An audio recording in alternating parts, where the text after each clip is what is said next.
ሁላችሁም ታውቁት የለ ዳዊት አሁን ስለ እግዚአብሔር እኮ ሲጀምረው ራሱ ምንድነው የሚለው? እንደ ልቤ የሆነ የእግዚአብሔር የልብ ረፍት የሆነ ሰው እኮ ነው። እግዚአብሔር ራሱ አገኘሁት ያለ ሰው እኮ ነው። እግዚአብሔር ራሱ ፈልጎ ሲያገኘው ሰው ይሆን ደስ ብሎት ያለው ሰው ይሆን። ዳዊት ማመስገን ማምለክ ይችላል፣ መተንበይ ይችላል፣ ብዙ በጎ ነገር አለው። አንድ ችግር አለበት። ሴቶች ገላቸውን አይታጠቡ። እሱ አጠገብ ዳዊት አይችልም። የማንም ሚስት ብትሆን ጉዳዩ አይደለም። እሱ ማይችለው ነገር ቢኖር በቃ እሱ ድምጽ ሰምቶ የመኖር አቅም እንደ ዳዊት የለም። ለመግባት ለመውጣት በመለኮት የመመራት አቅም እንደ ዳዊት የለም። መታገስ፣ ጠላትን ታግሶ መሄድ። አሁን እሱ ቁጡ አይደለም። እዚህ ጋር አግኝቶት እንኳን ወግ ተገደለው ሲሉት አልገለም ነው። በእግዚአብሔር እጁ ለቅን ያልነካው የሚል ሰው ነው። በጣም የሚገርም ህይወት አለው። ግን አንድ ችግር አለ፣ አይችልም። ግን እቺ አንድ ነገር ግን ምን ያህል ህይወቱን እንዳመሰይ ስታየው ግን አንድ ነገር ፊደል ቁጥር ብቻ ናት። አንድ ፊት ቁጥር ብቻ ናት። የእውነት አንዳንድ ነገሮች በአንድ አይወከሉ። እቺ አንድ መዘዝ ወደ ቤቱ፣ አንድ ጉዳይ ወደ ቤቱ መዞ ያመጣው ወንድ ልጁን ገደለበት። በዚህ ምክንያት ወንድ ልጁ ሴት ልጁን ደፈረበት። በዚህ ምክንያት ሰውየው ከቤተ መንግስት ወጥቶ ተከናንቦ እያለቀሰ ተሰደደ። በዚህ ምክንያት የገዛ ቁባቶቹ በልጁ ተደፈረ። በዚህ ምክንያት ቤት ውስጥ ቀላል የማይባሉ ሰዎች ሬሳ ወጣ። በዚህ ምክንያት ያውም የገዛ ልጆቹ። ሀፍረት በቤቱ በዛ፣ ሐዘን በቤቱ በዛ። የማይወጣ ሰይፍ ቤት ውስጥ ይገለባበጣል። አንዴ ትዕማርን ያዋርዳል፣ አንዴ አቤሴሎምን አንጠልጥሎ ይገለዋል፣ አንዴ አምኖንን በወንድሙ ያስገድላል። በኢየሱስም ቤቱ የማይጠፋ እሳት ገባ። አንድ ችግር፣ አንድ ናት ችግሩ፣ አንድ ናት። ለዚህ ነው የዕብራውያን ጸሐፊ እቺ መራራ ስር፣ እቺ አንድ ነገር እንድታድግ ዕድል አትስጧት። በጊዜ ንቀሏት፣ በጊዜ አስወግዷት፣ በጊዜ መፍትሄ አብጁላት። ካለዚያስ ነገ ቤትህን፣ ኑሮህን፣ ገንዘብን፣ ሀብትህን፣ ቢዝነስን፣ ቸርችን፣ ሁሉን ነገር ትበትናለች። ስንት ነገር? አንድ ነገር እንዲሁ አናታችን ላይ ቆመ፣ ህይወታችን ላይ ቆመ፣ ነገራችን ላይ ቆመ። አስጨናቂያችንን እሱን ቀየረውና የሚቆምብን ሳይሆን የሚቆምልንን አረገውልንና አደረገው። ቀላል አይደለም ይሄ እውነት ለመናገርና እግዚአብሔር አንድን የደከመ ተመሳሳይ ነገር ስለሰማው ስለገረመኝ ነው። አንድን ተስፋ የቆረጠ አንድን በጠላት ክፉኛ የተጨነቀን ሰውዬ ልብሱን ብቻ አይደለም እግዚአብሔር የቀየረለት፣ አካባቢው ያለውን ቋሚ በሙሉ ነው የቀየረለት። ገብቷችኋል ሐሳቤ? እና ለብሳችሁም ቢሆን ያጅሪ አጠገባችሁ ካለኮ አሁን ነው የምታቆሽው እያለ ያስጨንቃል እኮ ለብሰህም ቢሆን ቋሚውን ካልቀየረልህ። እና አንዳንድ አጠገቦቻችን ያሉ በጣም አስጨናቂዎቻችን በጌታ በኢየሱስም ለውጥ ይደረግባቸው። ዛሬ ማታ፣ ነገም ከነገ ወዲያም ለውጥ ይደረግባቸው። እግዚአብሔር ሽፍት ያርጋቸው ካጠገባችን በጌታ በኢየሱስም ዞር ያርጋቸው። ነፍሳችን የሚያስጨንቁ መውጫ መግቢያችንን የያዙ ነገን ተስፋ እንዳናደርግ በህይወታችን ላይ በጣም ወረራ ያደረጉብን ቀናስ ማለት እስኪያቅተን ድረስ መተንፈስ እስኪያቅተን ድረስ ዙሪያችንን ያከበዱብን፣ ኑሮን ያከበዱብን፣ ህይወትን ያከበዱብን ነገሮች በጌታ በኢየሱስ ስም ዛሬ ይቀየሩ፣ ቦታ ይልቀቁ በጌታ በኢየሱስ ስም። ሌላ ተስፋ በሚሰጡ በጎነትን በሚያወሩ ደግነትን በሚናገሩ በጌታ በኢየሱስ ስም ይተኩልን። እስቲ በደንብ አሜን እንጸልያለን። ቸር ሆይ እናመሰግናለን። አንተ ሁሉ ጊዜ ከህዝብ ጋር ስላለ ለዘላለም ስም ይባረክ። እማትተውነ ዝም ብለህ የምትራራ ማትተው አምላክ ነህ። ለዘላለም ስም የተባረከ ይሆን። እኔም ለራሴም ለዚህም ህዝብ ለምንሃለሁ። ቸር እግዚአብሔር ሆይ ዛሬም በመጨረሻው እግዚአብሔር አምላካችን ሆይ ባለቀልኝ ህይወት ውስጥ ላለን ሰዎች ዛሬ ነገራችንን በመቀየር ልብሳችንንም አድራሻችንንም እግዚአብሔር ሆይ ውሎአችንንም አካባቢያችንንም በመቀየር በጌታ በኢየሱስ ስም ተገለጥበት። እንወድሃለን። የከፈትነውን ቃል ለበረከት አርግልን በኢየሱስ ስም አሜን። ከሰዓትም ፕሮግራም አላችሁ ግን ቶሎ ብያጭ ነገር ነግሬያችሁ ነው የምንለያየው። ሉቃስ ወንጌል ምዕራፍ 18 ላይ ያለን ከቁጥር 18 ጀምሮ ያለን ሐሳብ አነብና ከዛ እሱ ላይ ትንሽ እናወራለን። እንደዚህ ይላል፣ በጌታ በኢየሱስ ስም አነበዋለሁ። ከአይሁድ አለቆች አንዱ ቸር መምህር ሆይ የዘላለምን ሕይወት ለመውረስ ምን ላድርግ ሲል ጠየቀው። ኢየሱስም እንዲህ ሲል መለሰለት፣ ስለምን ቸር ትለኛለህ? ከአንዱ ከእግዚአብሔር በቀር ቸር ማንም የለም። አታመንዝር፣ አትግደል፣ አትስረቅ፣ በሐሰት አትመስክር፣ አባትና እናትህን አክብር የሚለውን ትእዛዝ ታውቃለህ። ሰውየውም እነዚህንማ ከልጅነቴ ጀምሮ ጠብቄአለሁ አለው። ኢየሱስም ይህን በሰማ ጊዜ እንግዲያውስ አንድ ነገር ይቀርሃል፣ ያለህን ሁሉ ሽጠህ ለድሆች ስጥ፣ በሰማይ መዝገብ ይኖርሃል፣ ከዚያ መጥተህ ተከተለኝ አለው። ሰውየው ግን ይህን ሲሰማ ብዙ ሀብት ስለነበረው በጣም አዘነ። የድሮው 56ቱ አንዲት ነገር ቀርታለች ይለዋል። እዚህ ላይ አንድ ነገር በሚል ርዕስ ነው ዛሬ እንድንናገር የፈለኩት። በጣም የሚገርም ሰውዬ ነው። ሉቃስ 18 በጣም በሚያስገርም ሁኔታ ከላይ ጀምሮ ስለ አንዲት ሴት ፍትህ ስለተጓደለባት ሴት እየነገረን ነው የሚመጣው እና መጨረሻ ላይ የእሷን ምሳሌ ጌታ አነሳና በእውነት ፊቱን ለሚፈልጉ ለነሱ ይፈርድላቸዋል። እንደዚህ አቅመ ደካማ ሴት ፍትህ ያጣችን ሴት ያመጣና ለሷ እግዚአብሔር ዳኛ ነው ብሎ ይለናል። ከዛ ወረድ ይልና እንደገና የሁለት ሰዎችን ጸሎት ምሳሌ አድርጎ ይነግረናል። ሁለቱ ሰዎች አንዱ ቀራጭ ነው፣ አንዱ ደግሞ በጣም ራሱን እንደ ጻድቅ ሃይማኖተኛ የሚቆጠር ሰው ነው። ከዛ የሁለቱን ጸሎት ያስቀምጥና ይሄኛው ሰውዬ ጽድቁን እየቆጠረ እንግዲህ አንተ ታውቃለህ ምን ያህል አስራት እንደምሰጥ ምን ያህል እንደምጾም ምናምን ብሎ አለው ይላል። ይሄኛው ግን ቀና ብሎ ማየት እንኳን እየፈራ ደረቱን እየደቃ ኃጢአተኛ ነኝ አለ። ከሁለቱ ማንን ተቀበለ ጌታ ሲል ይሄንን የወደቀ የደቀቀ አቅም ያጣ ቀና ማለት ላልቻለ ሰው እግዚአብሔር ምሕረት አደረገለት ይላል። ከዛ ወረድ ይልና ደግሞ ምንድነው 18 አይደል? ምንድነው የሚያደርገው? ሕፃናት ወደ እርሱ ሲመጡ ሲከለክሏቸው እንደገና ሲገስጻቸው ትመለከት። ተው ሕፃናትን ወደ እኔ እንዲመጡ አትከልክሏቸው፣ የእግዚአብሔር መንግስት እንደዚህ ላሉት ናት ብሎ አሁንም እየተከለከሉ እየተገፉ ያሉትን ለነሱም ነፃነት ሲሰጣቸው እንመለከታለን። እግዚአብሔር የተባረከ ይሁን። ፓስተርም እንደነገረን እግዚአብሔር ዛሬም ነገም ሁሉ ጊዜም ከተጠቃ ፍትህ ከተጓደለበት ላይ አንገቱን ካቀረቀረ ነገር ከከፋው ከባሰበት እንዳይገባም እንዳይወጣም ከሚከለከል ሰው ጎን መቆም መርዳት የእግዚአብሔር ባህሪ ነው። አረ በደንብ አሜን። እና በደንብ የሚናገረው ይሄን እየነገራቸው የመጣው ይሄንን ነው። እና ምንድነው ያረጋ ያለው? እዛች ጋር ያለች ሴት በጣም ግፍ እየደረሰባት ላለች ሴት እግዚአብሔር ፈጥኖ ይፈርዳል በሚል ይመጣል። እንደገና ደግሞ ይመጣና እዚህ ጋር አንድ አንገቱን ያቀረቀረውን ሰውዬ ምሕረት አድርጌለታለሁ ይላል። እዚህ ጋር ወደሱ እንዳይመጡ እየተከለከሉ ላሉ ሕፃናት እንደገና በር ሲሆናቸውና እንዲመጡ ሲፈቅድላቸው ያውም በእነሱ ላይ ደግሞ ተንተርሶ የእግዚአብሔር መንግስት እንደዚህ ላሉት ናት ለሕፃናቶቹ ምናምን ብሎ ሲነግራቸው እንመለከታለን። እና በቃ ይሄ ዓለም የገፋው ይሄ ዓለም አልቀበል ያለው ይሄ ዓለም የሚያስቸግረው ህዝብ ሰማይ ለዚህ ሰው ለነዚህ አይነት ሰዎች ሰማይ ክፍት ነው። ሰማይ ለነዚህ ሰዎች እድል አለው ያለ ያወራ ያለ ነው ይሄ ሰውዬ የመጣው።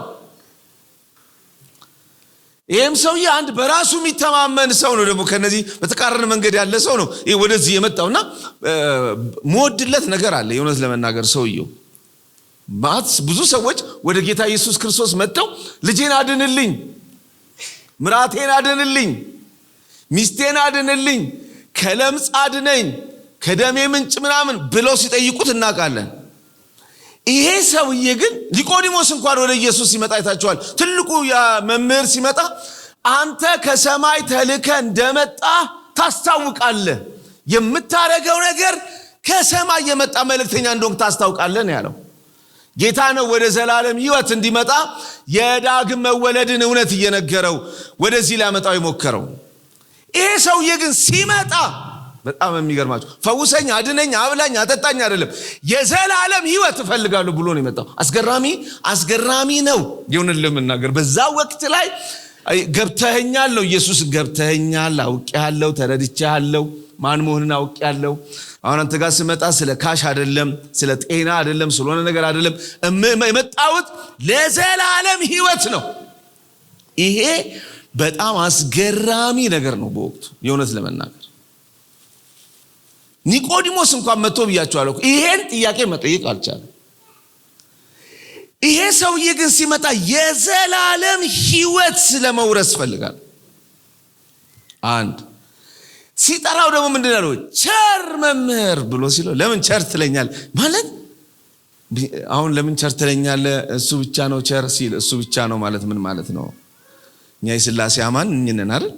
ራሱ ኢየሱስስ ቸር አይደል እንዴ? ነው እኮ ምንድነው ጌታ እያለ ያለው የሚለውን እኮ እናየዋለን ጊዜ ካለን። ግን ቸር መምህር፣ ቸር ደግ የምትሰጥ ብሎ ነው የጀመረው።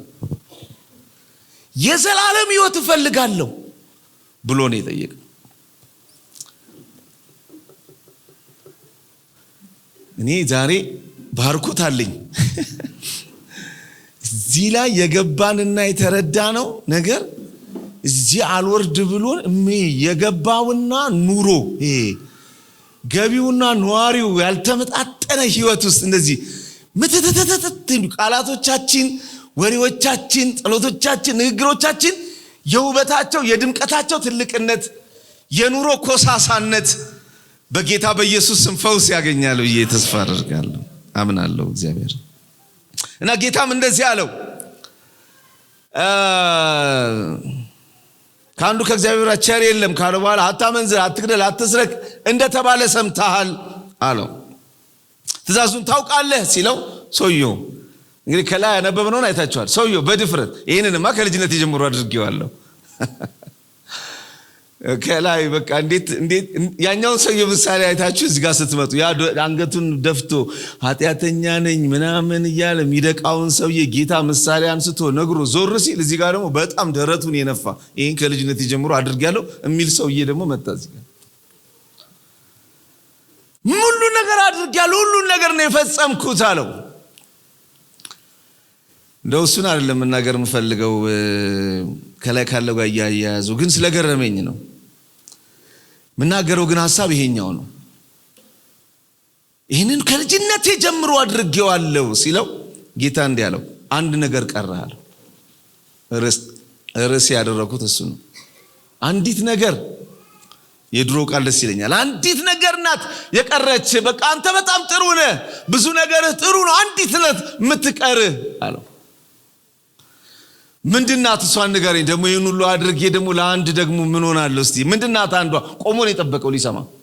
ምክንያቱም የተደረደሩትን ነገሮች በሙሉ ላደረገ ለዚህ ሰውዬ ላትስረቅ፣ ላታመንዝር፣ ላትዋሽ፣ እናት አባትን አክብር፣ ከእግዚአብሔር ውጭ ሌላ አምላክ አታምልክ ለሚሉ ለነዚህ ለተደረደሩ ብዙዎች ተሰናክለውባቸው ለሚወድቁ ለበሱ ነገሮች ጉልበት የነበረው ሰውዬ ደግሞ ምንድናት? አንድ ደግሞ እዚህ ውስጥ ደግሞ ያልተካተተች አንተ ጋር የቀረ ለዘላለም ሕይወት እንቅፋት የሚሆነኝ ለልቤ ናፍቆት ለምጮህለት እዚህ ድረስ ለመጣውለት ከልጅነቴ ድረስ ሃይማኖቴ ለጠበቅኩለት ለዚህ ነገር እንቅፋት የምትሆነኝ ደግሞ ምን አለች? እስቲ ንገረኝ።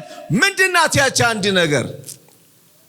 ጌታም እንደዚህ አለ ያለን ሁሉ ሽጥና ለድሆች ሰጥተህ ተከተለኝ። ይሄ አንዲት ነው እንዴ? እንደዚህ ብሎ አንዲት የለም። ይሄ አንዶቹ ነው ማለት አንዶቹ አንዲት ሰውየው በጣም እንደደነገጠ ያው ከክፍሉ ሁላችሁም ታውቃላችሁ። አንዲት ይሄ አንዲት ያለን ሁሉ ሽጦ መምጣት አንዲት ሰውየው አዘነ የሚለውን ቃል ስታዩ መሆን የሚፈልገው መድረስ የሚፈልገው ቦታና አሁን ደግሞ መድረስ የሚፈልገው ቦታ እንዳይደርስ ደግሞ እንቅፋት የሆነውን ነገር ሲያስበው በስ ስንት ነገር አንዲት ነገር በሉኝ። አንዲት ነገር ምንድነው የሆንከው? ሰውየው እያዘነ ሄደ። ከምን? ከዘላለም ሕይወት ሄደ። የዘላለም ሕይወት ከሚሰጠው ከሕይወት ራስ ሄደ እኮ። ሲሄድ ደግሞ ምን ይሆናል? ምን እኔ በሌላ መንገድ አያለ አይደለም ሄደው እያዘነ። እኔ ሲመጣ አስገርሞኝ የመጣ ሰውዬ ሲሄድም ያስገረመኝ ሰውዬ ይሄ ሰውዬ ነው። ለምንድን ነው ሲመጣ የዘላለም ሕይወት ብሎ መጥቶ አረ ጭንቅላት ብዬ ተገርሜ፣ ደግሞ ጌታ ጋር መጥቶ አዝኖ የሄደ ሰውዬ ደግሞ ከዚህ ውጪ ነው ያላቅም። በእውነት ብዙ ማላቀው ነገር አለኝ፣ ግን ይሄኛውን ማላቅ። ሰዎች መጥተው እየዘለሉ አይመለሱ እንጂ ለምስጋና እየዘለሉ በደስታ ነው የሚሄዱት። ብዙ ሰዎች ደስ እያላቸው የሚመጣም አለ ለምጹ ተፈውሶ በውዙ አይኑ በርቶ ምን ብሎ የደማቸው ምንጭ ደርቆ እያሉ ከኢየሱስ ጋር አዝኖ የሄደ ሰውዬ ግን ይሄ ሰውዬ ነው እያዘነ ቆዝሞ ከጌታ ሲሄድ። እንዲህ ሰው እንዲህ ቸርች መጥቶ አሁን እንደው እሺ ተውኩት እና በቃ ሄደ። ጀርባውን ሰጥቶ ጌታም ቆሞ እያየው ጌታ ራሱ እየገረመው ወይ ጉድ አለ። ለባለ ጠጋ አለ ወደ መንግሥተ ሰማይ መግባት እንዴት ከባድ ነው። ይሄ ሰውዬ ስንት በጎ ነገር እያለው፣ ስንት ጥሩ ነገር እያለው፣ ለሰው ሁሉ የሚከብደው እሱ ጋር ቀላል ሆኖ እዚህ ነገር ላይ ግን አቅማቶ ሄደ። አንድ ነገር አቅቶት ሌላውን ሁሉ ዝታችሁልኝ ይሄን ብቻ ይዛችሁልኝ በቃ አንዲት ነገር። እግዚአብሔር ዛሬ ለኛ የሚለን ነገር አንድ ነገራችን ምንድናት ናት። በቃ የኛ አንድ ነገር ምንድናት ነው። አሁን ስንት እዚህ ላይ በቃ ይሄ ሉቃስ ይሄን እያነበብኩ ዕብራውያን ምዕራፍ 12 ላይ አንድ ጥቅስ አየሁ። አንዲት መራራ ስራ አድጋ ሚል ትዝ ይላችኋል። 12 ላይ ነው አይደል? ሌው እንደው 12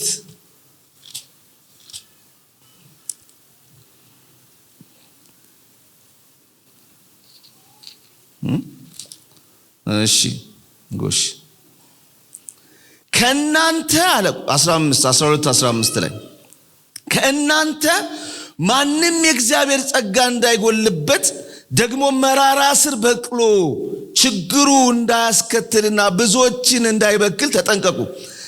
ለአንድ ጊዜ መብል ሲል ብኩርናውን እንደሸጠ እንደ ኤሳው ማንም ሴሰኛ ወይም እግዚአብሔርን የማያከብር ሆኖ እንዳይገኝ ተጠንቀቁ። ከናንተ የእግዚአብሔር ጸጋ እንዳይጎል መራራ ስር በቅሎ 56ም እንደሚለው አንዲት መራራ ስር በቅላ ምን እንዳትሆኑ ጸጋ እንዳይጎላችሁ። ኤሳው እንደጎደለ፣ ኤሳው ከብኩርና እንደጎደለ፣ ከበረከት እንደጎደለ፣ ከህይወት እንደጎደለ፣ ከጥሪው እንደጎደለ። ብኩርና እኮ ማለት እኮ ወገኖቼ በጣም ከባድ እኮ ነው። ጌታ ኢየሱስ እኮ በኩር ተብሏል እኮ። ጌታ የተጠራበት ስም እኮ ነው።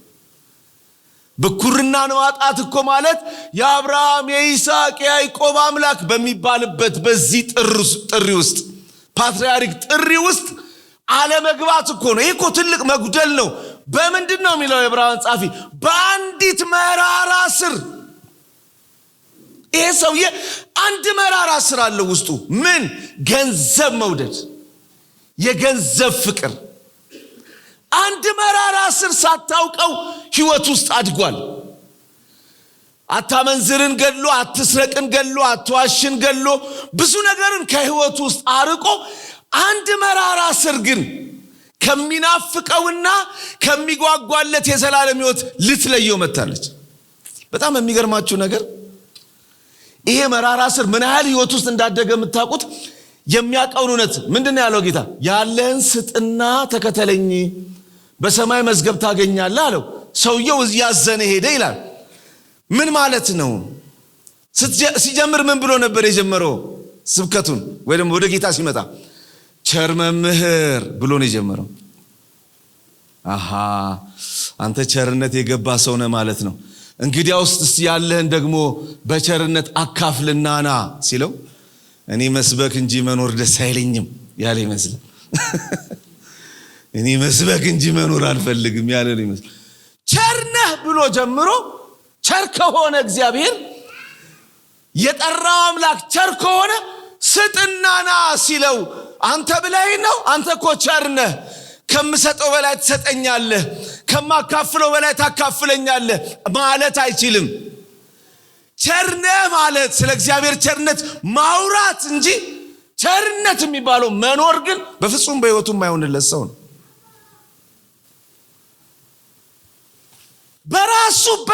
በራሱ ነገር ነው ጌታ ያዘው።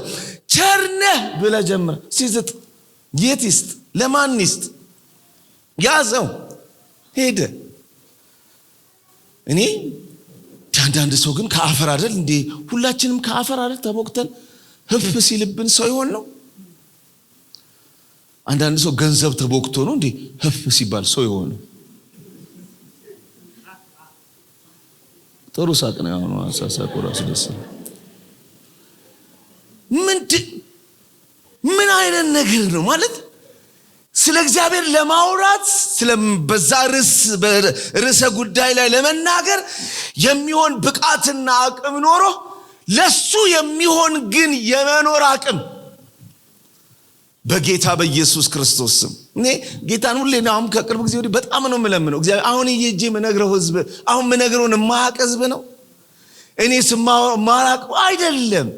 አሁን የመስበክ አቅም አይደለም የሚያስፈልገን፣ የመኖር አቅም ነው የሚያስፈልገን።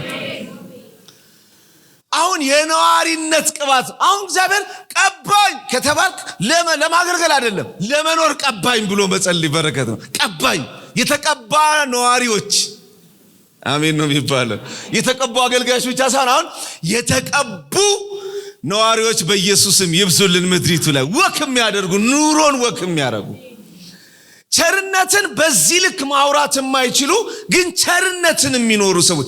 ሰውየው ስንት ነገር አንዲት ነገር እችን አትችግሩ ማለት የዕብራውያን ጻፊም እቺ አንድ ነገር ግን ቶሎ ምክንያት መፍትሄ ካልተበጀላት ይሄንን ሰውዬ ከዘላለም ሕይወት እንዳጎደለችው ብዙዎቻችንን ያጎለናልና ያቺን አንድ መራራ ስር ፈልገ ቶሎ ንቀለው ያንተ ምን ይሆን ነው አይደል? ለምሳሌ ሙሴን ብናወራው ሙሴ ምን አይነት ሰው ነው? ሙሴ ስለ እግዚአብሔር ቃል ያለው ዕውቀት ምንድነው ብለን ብንል 5 መጽሐፍ ጽፏል። ዕውቀት አይደለም ማለት አንብቦ የሚያውቅ ሳይሆን የሚነበብ የሰጠን ሰውዬ ነው። ከዛ ፍጥረት እስከ ዘዳግም የሚያክልን መጽሐፍ የሰጠ ሰውዬ ነው። ፍቅር ለሙሴ ብትሉ እኔ ከሕይወት መጽሐፍ ተደምስሼ ሌሎች ይኑሩ ማለት የሚችል ሰው ነው። ትህትናውን ብትሉ እግዚአብሔር ራሱ እንደሱ አይነት ትሁት የለም ያለለት ሰው ነው። ይጸልያሉ ብትሉ 40 ቀን ከጌታ ጋር መቆየት የሚችል ሰውዬ ነው። በጣም ብዙ በጎነት ያጀበው ሰው ነው። ግን አንዲት መሰረታዊ ችግር አለችበት። አንድ መሰረታዊ ችግር አለችበት። ምንድናት ያቺ ካላችሁ? ቁጣ። ይቆጣል። ሙሴ ተቆጣ ማለት ፊት ለፊቱ ካለ ከሆነ ደቂቃ በኋላ የአብርሃም እቅፍ ላይ ነው ያለው። በቦክስ ያሰናብታል። በጣም ይናደዳል። ሲሰነዝር የለህም። በጣም ተናዳጅ ሰውዬ ነው። ታውቃላችሁ በቦክስ ይገላገለውን ሰው። ይሄ ቁጣው በብዙ በጎነት ውስጥ ታጅቦ እድሜ ይዞ ሄዷል። እድሜ ይዞ ጨምሯል።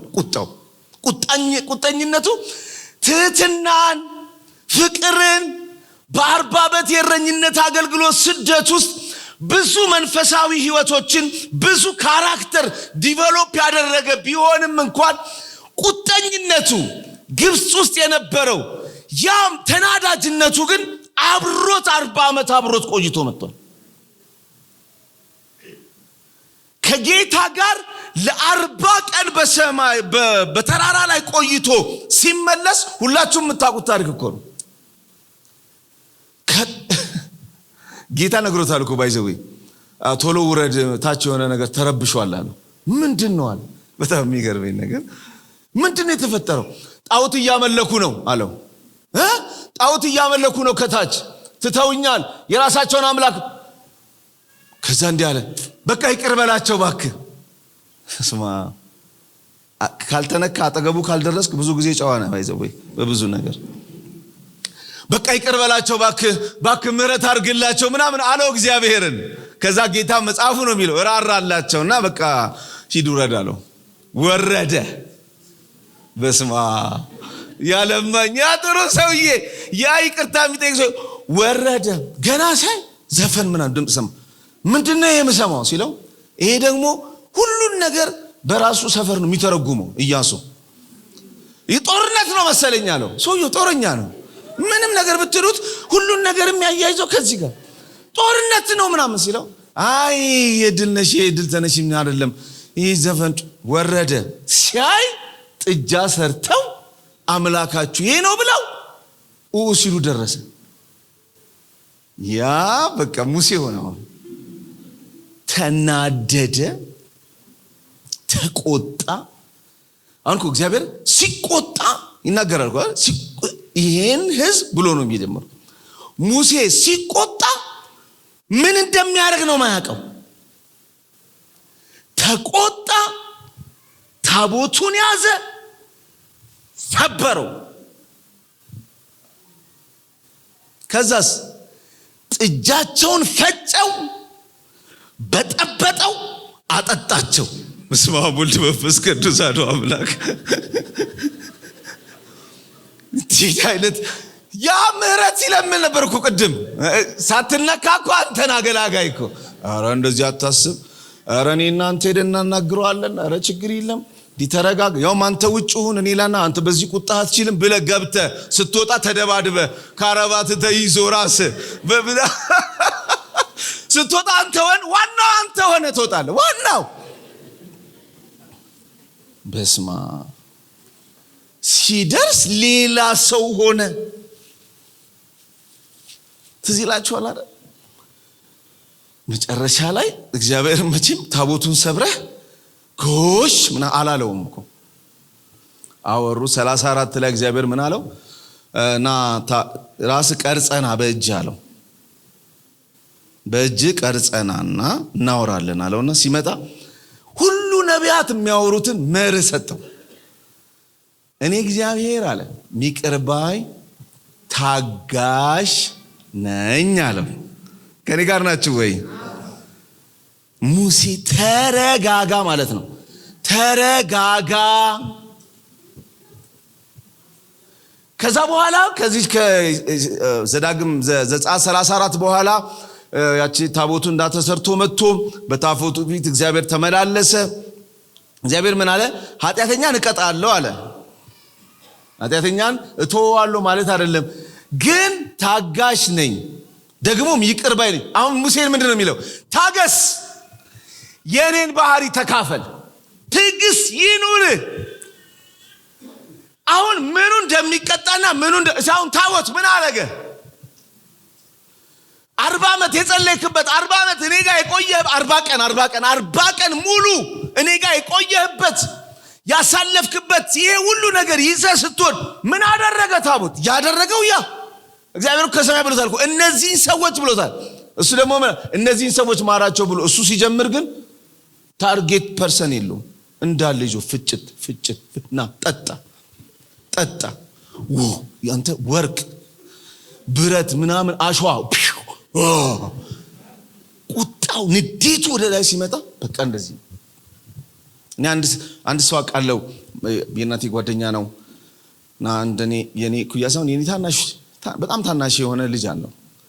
እንደዚህ ቁጭ ብለው ያወሩ በጣም ተናደዳባት ነው። በትጋርክ አርጎ ማንኪያው ሲወረው እዚህ ውስጥ ነው የወጣው። ይሄ እንትን ጥቁሩን አሁን ልጁ ትልቁ ሆኖ በዛን ጊዜ ትምህርት ካሪኩለም ፎር ነው ያመጣው። ሕክምና ሊማር ሲል አይቻልም። ይሄ እንደዚህ ወጥቷል። እንደዚህ ከባድ ጊዜ ነበር። አባቱ ለረጅም ዘመን በሽተኛ ሆኖ ነው የሞተው። ቁጣ አንዳንድ ሰው ሲቆጣ በፍጹም ራሱ መቆጣ እንደሱ አንዴ ሰምቻለሁ። ሰምታችሁና ብዙዎች ሰምታችኋል ብዬ ተስፋ አድርጋለሁ። ምክንያቱም የሰማሁበትን እንትን ስለማውቀውና ልጁ ጀርመን ሀገር ውስጥ ልጁ ያባቱ መኪና ላይ ጻፈበት። እኔ መኪና እኛ ሀገር ታውቃላችሁ እኛ በ15 ቀንም ሻወር ብንወስድ ሰኞና ሮብ ምናምን በሳምንት 2 ሻወር መኪና ምናሳጥብ በጣም ከራሳችን በላይ መኪና ምንንከባከብ ነን። ምክንያቱም መኪና ስንገዛ ገንዘብ ለማስቀመጥ ስለሆነ ልነዳው አይደለም የገዛነው ብር ልናስቀምጥ ነው ሲቸግረን ልንሸጥ ነውና ውጭም እንደዚህ ነው እንዴ ነው ብያሰብኩት። መኪናዬ ላይ ጫረ ብሎ አባቱ የልጁን እጅ በብረት ድብድብ አርጎት እንደዚህ እንትን አረገ። በኋላ ላይ ግን ዞር ሲል የጻፈው ምን ብሎ መሰላችሁ? I love you dad ነው የሚለው። የሰውየው መጨረሻ አልነግራችሁም በጣም ሀዘን ስለሆነ። ሰው ሲቆጣ ያው ይሄንን የሚያጠኑም ሰዎች ሰው በጣም ይሄ በማንኛውም ሁኔታው ስሜት በጣም ከፍ ሲል ምክንያታዊ የሚሆን የአእምሮአችን ክፍል ብሎክ ነው የሚደረገው ይላሉ። ማገናዘብ የሚባል ለነገሩ ለምንድነው ማረገው እንዴት ነው ማረገው ይሄን ባረግ ምንድነው የሚያመጣብኝ ብሎ የሚያገናዝበው ክፍላችን ሙሉ ለሙሉ ነው ዝግ የሚሆነው። ይዞት አፍርሶት አጠጥቷቸው ከዛ እግዚአብሔር መጥቶ እንደገና ታቦት ስራ ብሎት ደግሞ ነግሮት ታጋሽ ነኝ ብሎት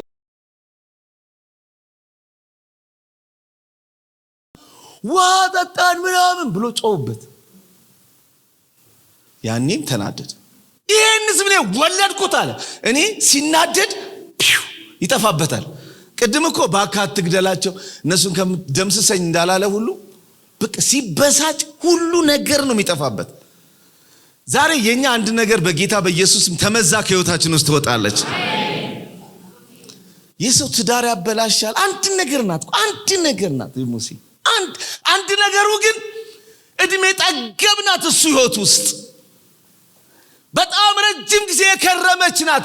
በብዙ ደግነቶቹ መካከል የተቀመጠች ነቀርሳ ናት። በትህትናው በፍቅሩ በቃሉ ዕውቀቱ በጸሎቱ በደግነቱ በብዙ በጎነቱ መሃል የገባች ሰንኮፍ የሆነች ናት። እቻ አንዱ ነገር አንድ ጊዜ በብዙ በጎነት ስንታጀብ አንዷን ድካማችንን ማሰብ ያቅታል። አንዴ ደስ ይለናል አይደል? ፓስተር ኤርሚያስ በጣም እኮ ስታገለግል ደስ ይላል አንተ ስታረ በቃ ደረትህን ነፍተህ ግን አንድ ችግር ምንድናት? አንዳንድ ጊዜ እሷንም አንሰማትም። ሁለተኛ በሌሎቹ በጎ ነገሮች በሙሉ ትሸፈንና መከራ ትሆናለች። ግን እኔ ብዙ በጎነታችሁን ረስታችሁ እኔ አንቺን በብዙ ነገር ነው የምወድሽ። ጸሎትሽ ደስ ይለኛል፣ ስታገለጊ ደስ ይለኛል፣ ስታመልቂ እጃነሳስሽ ራሱ ይሄ እንዲህ የምታረጊው ሁሉ ነው ብሎ ብዙ ነገር ብሎ ግን ችግርሽ ምንድነው? ሚስጥር አትችይም።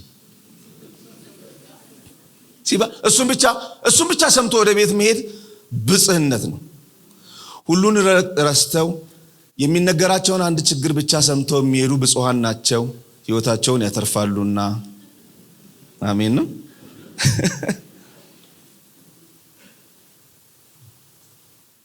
ከዛ ይዛን ቀን ይሄን ህዝብ ወለድኩት አለ። ጌታ ምንድነው አለው? ውሃ እያሉ ነው ሲለው በቃ ሂድና ያንን ድንጋይ ተናገረው ውሃ ይሰጣቸዋል አለው። ነግሬያቸዋለሁ ስትናደዱ የምታረጉትን የምትሰሙትን በትክክል አሰሙ። ብትሩን ይዞ ቀጥ ብሎ ሄደ። ምንድነው? ሂድና ተናገረው። ሄዶ ምን አደረገው ይላል? ሰውየው ሲናደድ ነው። ከዛ በሙሉ ብቻ በሁሉ ነገር በጌታ በኢየሱስ ይሄ ቁጣ መንፈስ አንዳንዱ እኔ በጣም እቆጣለሁ በጣም ነው የምናደደው ብሎ እንደ በጎ ነገር ነው ሲሪየስሊ የሚያስብ። እኔ በጣም ነው መበሳጨው። እኔ ስናደድ የማረጋውን አላውቅም ወንድሜ። እንዴ አይባልም እንደሱ አይባል። እንዴ የምታረጋውንማ ማወቅ መቻል አለበት። እንዴት ከባድ ነው። ሄዶ መታው ድንጋዩን። ከዛስ ጌታ መጣ። ውሃው እኮ ፈልቋል። ጌታ መጣ። ሙሴ አለው አዎ በቃ አሁን በቃ አለው። ምን በቃ ከናን አትገባም አለው። በኢየሱስ ስም በህይወቴ ውስጥ ማንበብ የማልችለው ክፍል ሙሴ ሄዶ ተራራ ላይ ሞት አልችልም ማንበብ አልችልም በቃ ይከብደኛል ሙሴን ሂድና ሙት አለው ሲል ሄዶ ሞተ የሚለው ቃል ሁሉ ያሳዝነኛል፣ አንጀቴን ይበላኛል። ምን ያህል እንደፈለገው ለማወቅ ከፈለጋችሁ በብርቱ ለመነው።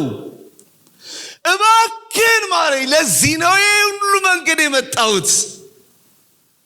ይሄ የልቤ ራብ ነው፣ የልጅነቴ ናፍቆት ነው፣ ጩኸቴ ነው። እባክህን ራራልኝ እባክህ። አይቻልም። ታገስኩ፣ ታጋሽ ነኝ አልኩ፣ ተዋልኩ። በአንድ ቦክስ 40 ዓመት ስትሄድ ያስተምርሃል አልኩ። ስታጠጣ ስደበላልቀው ግዴለም ትዕግስተኛውን አልኩ። አልሰማም። እቺ መራራ ስራ አድጋ መጣ። አይቻልም። ምንድነው ችግሩ? ትናደዳለህ፣ ትቆጣለህ። ስትቆጣ ራስን አታውቅም፣ ትስታለህ። የሆነ ጊዜ እኮ ቤት ይበትናል እኮ፣ ትዳር ይበትናል፣ ስራ ይበትናል፣ አገልግሎት ያበላሻል።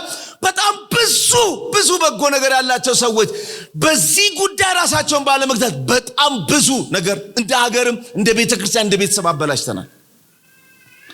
የሙሴ አንድ ችግር ቁጣ ነው፣ ንዴት ነው፣ ብስጭት ነው።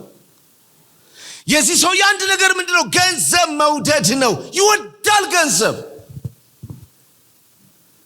የገባውን እንኳን ለመኖር እስከማይችል ድረስ፣ የተረዳውን ቸርነህ መተርጎም እስከማይችል ድረስ አቃት። ዛሬ አንድ ነገር ለማለት ብቻ ነው የመጣሁት። ምንድናት የኛ አንዲት ነገር? በጌታ በኢየሱስ ስም የሰው አናት ላይ የሚንተከተክ በጣም ቁጣኛ የሚያደርግ ዝም ብሎ ያነሳ ግንፍል የሚያደርግ የሰው ህይወት እጅ ላይ እስክታጣ ልትደርስ ትችላለህ። የሰው አካል ልትጎዳ ትችላለህ። ቤተክርስቲያን ታምስ ብዙ ነገር እናበላሻል በዚህ ነገር ብቻ ምክንያት። ዛሬ ግን እግዚአብሔር በጌታ በኢየሱስም ይገላግለናል። በጣም በቃ የምስራች ነው። እዚህ ክፍል ውስጥ ያሉ በተለይ በእውነት ሉቃስ የሚያወራው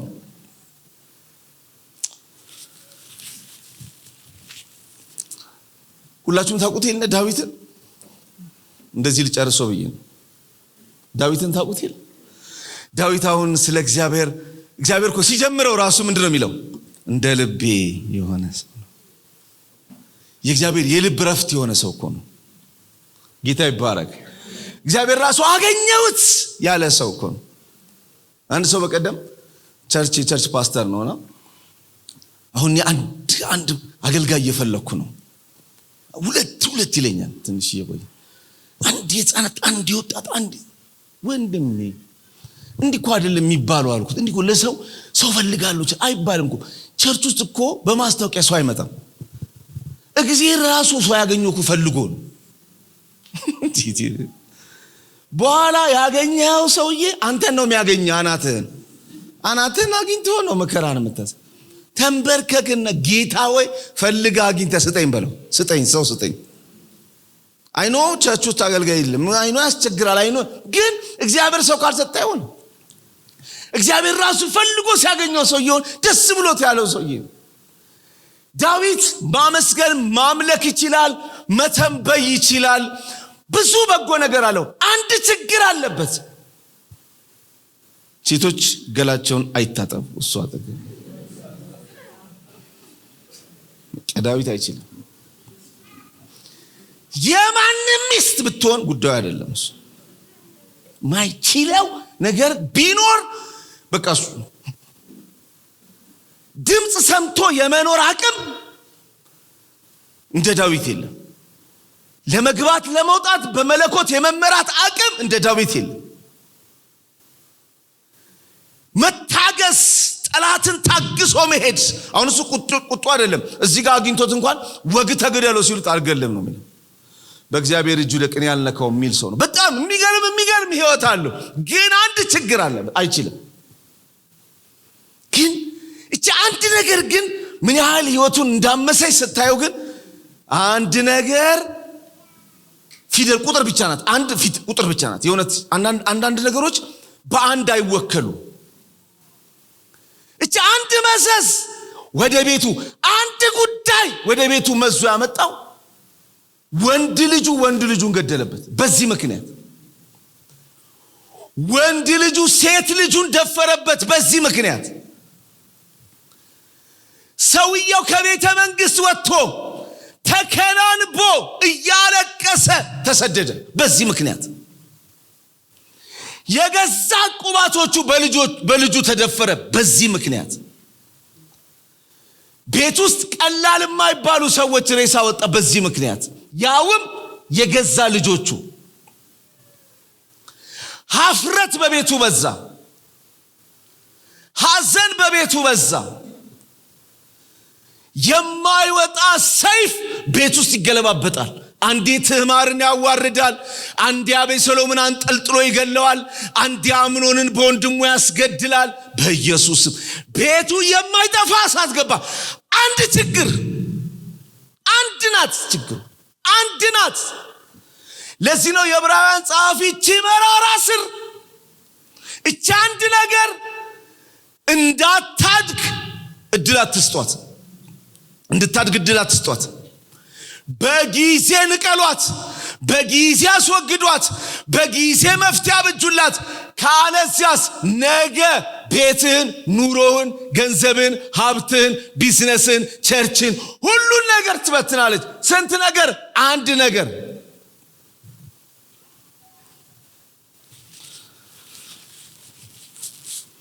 ልዑል ያግዘን ራሱ። እስቲ በደንብ አሜን በሉኝ። ይሄ ሰውዬ ሉቃስ 18 ላይ ተመልሰን እንጨርስ። እችን አንድ ነገር ማድረግ አቅቶት ነበር ሄደው አንድ ነገር። ሰውየው ግን ይሄን ሲሰማ ብዙ ሀብት ስለነበረው በጣም አዘነ። ኢየሱስም ሰውየውን ተመልክቶ እንደዚህ አለው፣ ብዙ ሀብት ላላቸው ወደ እግዚአብሔር መንግስት መግባት እንዴት ጭንቅ ነው። ሀብታም ወደ እግዚአብሔር መንግስት ከሚገባ ይልቅ ግመል በመርፌ ቀዳዳ ቢሾልክ ይቀላል አለው። ይህን የሰሙ ሰዎች ታዲያ ማን ይድናል አሉ። አሁን እንደዚህ አይደል ምንለው? አንኮ እንደሱ ነው እኮ። እንደዚህ ከሆነ ታዲያ ማን ነው የሚተርፈው? ሁላችንም አንዳንድ አይደለም 10 አለን ችግር። ከኔ ጋር ናችሁ? እኔ ይሄ እንደገባኝ ጌታ ምስክሬ ነው። ወክ እያረኩኝ የእግዚአብሔር መንፈስ በልቤ እችን አመጣት። መጽሐፉንም አላነበብኩትም።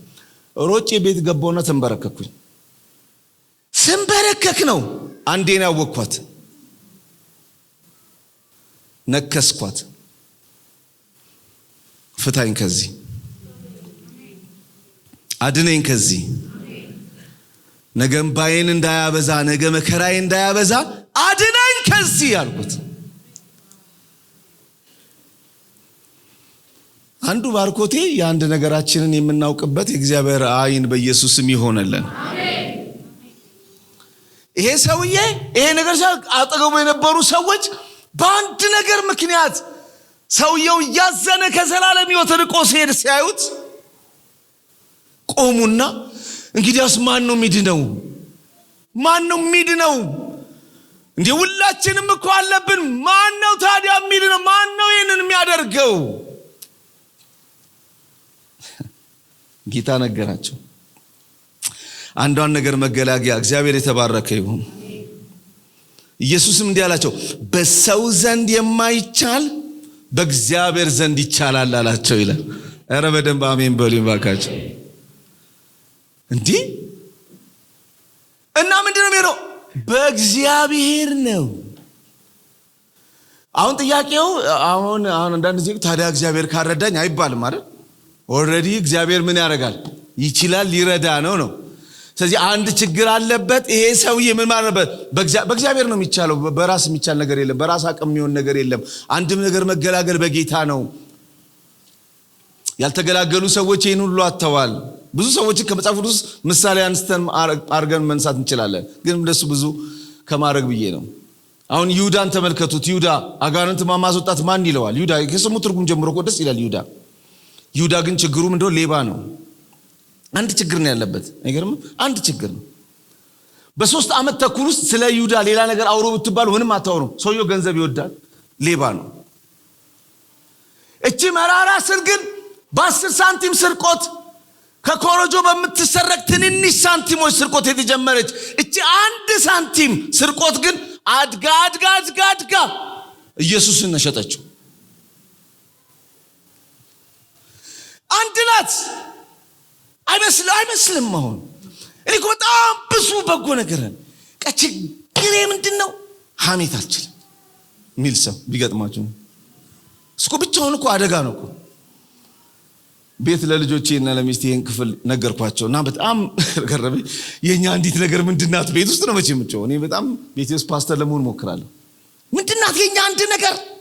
ጮቴ ለቀኩ። ከዛ ነገርኳቸው። አንድ ለሲም ውስጥ 3 ሰዎች ገብተው ሰምታችኋል ብዙዎቻችሁ እያስባለሁ። ሁላችንም እስቲ እዚህ እንብለን ከምንቀመጥ ችግራችን እናውራ። ኧረ እኔ እንደዚህ የመንግስት ገንዘብ ነው ብቻ እበላለሁ አይነት ይላል አንዱ ደግሞ እኔ ችግሬ ከትዳሬ ውጭ እሄዳለሁ። ያንተስ ሲሉት ኧረ እኔ የሰማሁትን መደበቅ አልችልም፣ አውራ ነው የሚለኝ። ከዚህ እስከወጣ ቸኩያለሁ ሁሉ ለማውራት የእናንተን አላቸው። እዚህ ስም ውስጥ ቆልፈህ ትገለዋለህ እንጂ ይህን ሰውዬ እንዴት ትለቀዋለህ እንደሚ። ከዛ በኋላ እኮ ትዳር አይኖርህ፣ ስራ አይኖርህ፣ ምንም አይኖርህም እኮ ይህን ሰውዬ ከወጣ ከስቲም። አንድ ችግር ነው ያለብኝ አለ እሱ። አንድ ችግር ግን ሐሜት ናት አለ እሱ። አንድ ችግር ግን የሰው ትዳር ታፈርሳለች እሱ። አንድ ችግር ግን ቢዝነስ ትበትናለች እሱ። አንድ ችግር ግን ሰውየውን አውርዳ መሬት አንድ ጊዜ ቁጥር ብቻ ይሆናል። ምንድነው የኔ ችግር? ምንድነው እህቴ አንቺ ችግር? ምንድነው ወንድሜ አንተ ችግር? ምንድናት? አንድ ቶሎ መፍትሄ ሊበጅላት የሚገባ ነገር ምንድነው? እንደ ሙሴ በኋላ ወይ እንደ ኤሳው በአንጻፊ እንዳለው ኤሳው በብርቱ ቢፈልገው እንኳን አላገኘው። አንድ ችግር አለበት። ምንድነው? ሆዱ። በዛ ምክንያት ብኩርናውን ጣለ። በኋላ በብርቱ ቢፈልገው እንኳን መልሶ ማግኘት አልቻለም። አሁን ምንድነው መጻጻፊዎቹ እየነገሩ? ይሄ አንድ ነገር ቶሎ መፍትሄ ካልተበጀለት ነገ የሚያመጣው አንድ ነገር አለ። ጉዳዩ አንድ ነው፣ ጣጣው ግን ብዙ ነው። ችግሩ አንድ ነው፣ ይዞብን የሚመጣው ዳፋው ግን ብዙ ነው። ዛሬ ቀን ሳለ ሲበደም አሜን። የሚረዳ የእግዚአብሔር ጸጋ አብሮን ሳለ ሲበደም አሜን። የእግዚአብሔር ትዕግስት ሳያልቅብን፣ ቀን ሳይጨልምብን፣ ነገር ሳይበላሽብን፣ ቤታችን ተበትኖ ትዳራችን ጠፍቶ ቢዝነሳችን ጠፍቶ ነገር ሁሉ ባዶ ቀርቶ ሜዳ ላይ ብቻችንን ከመቅረታችን ቀን በፊት ዛሬ አንድ ነገር መዞ የሚጥል አቅም ሲበደም አሜን። ልብም መንፈስም ጉልበትም በኢየሱስም ይሆንልን። መጨረሻ ላይ ያለው ይሄን ነው። አይቻልም ማለት ኢየሱስም አላቸው እውነት እላችኋለሁ ለእግዚአብሔር መንግስት ብሎ ቤቱን ወይም ሚስቱን ወይም ወንድሞቹን ወይም ወላጆቹን ወይም ልጆቹን የተወ በዚህ ዘመን ብዙ እጥፍ በሚመጣው ዘመን የዘላለም ሕይወት የማይቀበል። ከሰው ፊት ያለችው ቃል ታስገርመኛለች። በእግዚአብሔር ሁሉ ይቻላል ሲለው ጴጥሮስ እንደዚህ አለ፣ እነሆ እኛ ሁሉን ጥለን ተከተልን። ማለት አንድ ነገር ያላደናቀፈን እኛ አለው አይደል? እንደሱ አይደል? እኛ ሁሉን ጥለን ተከተልን ምን ማለት ነው? እንደዛ ሰውዬ አንድ ነገር ያላደናቀፈን፣ አንድ ነገር ያላጎደልን በተገለጠ እግዚአብሔር ጸጋ ሁሉን ያስችላል እግዚአብሔር ባልከው ሁሉን ችለን የተከተልን እኛ ምንድነው ትርፋችን? ሁሉን የተወለኛ ምንድነው ትርፋችን? ሰውየው እኮ ሄዷል። ሰውየው ሄዶ ነው ስብከቱ የቀጠለው። የሄደውን ሰውዬ እያዩ አንድ ነገር ያደናቀፈውን እያዩ አንድ ነገርም ላንተ አላስቀረንም፣ ሁሉን ነው ላንተ የሰጠነው፣ ሁሉ ነገራችንን ነው ላንተ የተውነው። ከላይ ግን በደንብ አድርጎ አስሮ ነግሯቸዋል። ሁሉን የተዋችሁት በእርሱ ኃይል እንጂ በራሳችሁ አይደለም ብሏቸዋል። የሉቃስም ሙሉ መጽሐፍ ዋና ሐሳብ በራስ የሚቻል አይደለም፣ በእግዚአብሔር ሁሉ ይቻላል ነው። እሺ በእርሱ ጸጋና አቅም ሁሉን የቻልነው እኛስ፣ ሁሉን የተውን እኛስ ምንድነው ትርፋችን ሲሉ ምን አለ? በዚህ ምድር 100 እጥፍ ሄደ ሰውየው። እኔ እውነት ይህን ክፍል እያነበብኩ ብሮጥ ደስ ይለኝ ነበር ልጠራው። ሰውየው ተመለስ በሰጠኸው እጥፍ 100 እጥፍ ሊሰጥህ አለ እዚህ። ውሽ ሄደ። ግን ፓስተርዬ አያሳዝንም? እያዘነ ሄዷል፣ ራቀ። ውይ ከጠየቀ ይልቅ 100 እጥፍ እሱ ጋር አለ። ስጠኝ ካለ ይልቅ ሊሰጥ ያለው ብዙ ነው። ተወው ካለ ይልቅ ሊተውልህ ሊሰጥ ሊያስቀርልህ የፈለገው ብዙ ነው። ና እባክህ። ሄደ ሰውየው። ስማ ሲያናድ ምን ብሎታ? ለተወ 100 እጥፍ አለው ማለት። ለካ ስጥ ሲለው ያለን ስጠ ተከተለኝ ሲለው ድሃ ሊያደርገው ሳይሆን 100,000 ሰጥቶ ከሆነ የ100,000 100 እጥፍ ስንት ነው? እንዲህ ያነብራለ በሀገር ላይ ምን ነው? እኔስ በ100,000 ከምጀምር በ10 ብር ብጀምር 100 እጥፍ ባረገው የ100,000 100 እጥፍ አለ በዚህ ምድር። በላይ ደግሞ የዘላለም ሕይወት አለ። እባክህ አንተ አንድ ነገር መተው ላቃተ ወንድሜ እባክህ ና። እሷን አንድ ነገር ብትተው እዚህ የቀረልህ ብዙ ነገር አለ። እሷን አንድ ነገር ብትለቃት እዚህ የሚቀርልህ ብዙ የተረፈ ነገር አለ። ተወው የተባልከው ሊሰጥህ ካለው ጋር ሲመሳሰል እዚህ ግባ የሚባል አይደለም። ሌብነት ተው ስትባል ዳውን እንደተባልክ ለምን ታስባለህ? አታጭበርብር ስትባል ለምንድን ነው በቃ ቢዝነስ ሊዘጋ ነው ብለህ የምታስበው? እግዚአብሔር ተወው ከሚል ይልቅ እሱ ሊሰጥ ያለው ከፍ ያለ ነው።